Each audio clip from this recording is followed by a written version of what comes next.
Motorcycling's all about freedom, folks. It's all about what you want to do on your scoot, whether or not you wear a helmet, don't wear a helmet, wear pads, don't wear pads, wear maxi pads, don't wear maxi pads.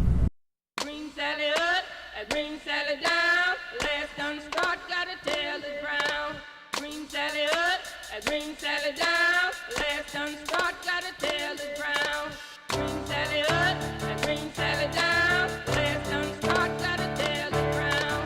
Green Sally up, green Sally down, last done start, gotta tell the ground.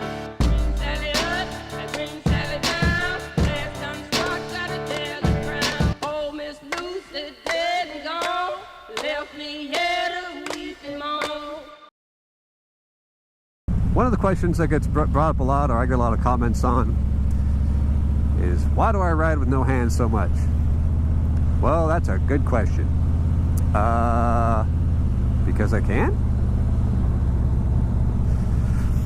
Yeah, it's when I grew up on bicycles, rode a lot, rode from point A to point B with no hands quite a bit.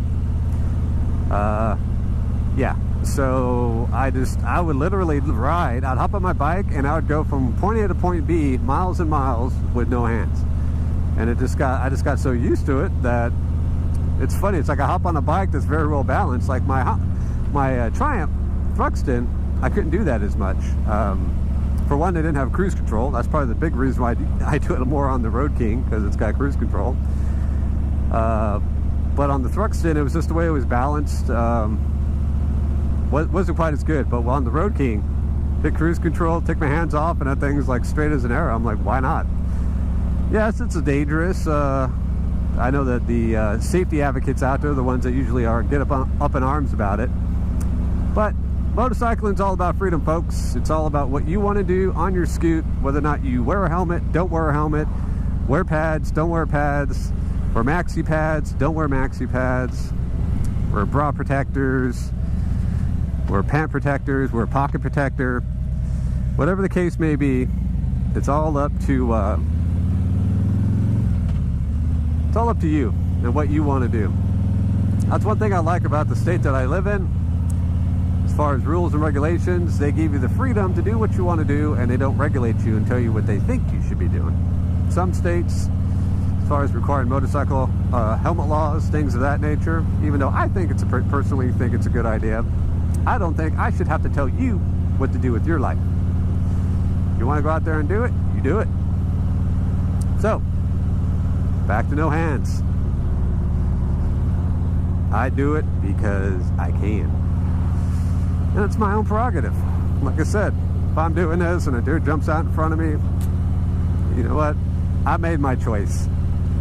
One thing that's kind of lost in this world recently is personal responsibility for things. That's something that seems to have just jumped out the window and sprinted away. Everybody wants to blame everybody else. So technically, if I ride with no hands and hurt myself, it's the motorcycle's fault.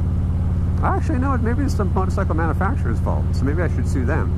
They made a device that allowed me to take my hands off the motorcycle. Motorcycle should have it to where your hands are clipped onto the handlebars and you cannot remove your hands. Right? Isn't that the case? Oh, no? Yes? Maybe? Okay. Well, folks, I think I've done enough circles around the neighborhood to make me want to throw up. So, I'm going to call it a day. Oh, Miss Lucy dead and gone, left me here to weep and moan.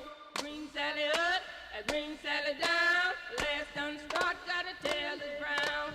Green Sally up, green Sally down, last done start, gotta tell the ground. Oh, Miss Lucy dead and gone, left me here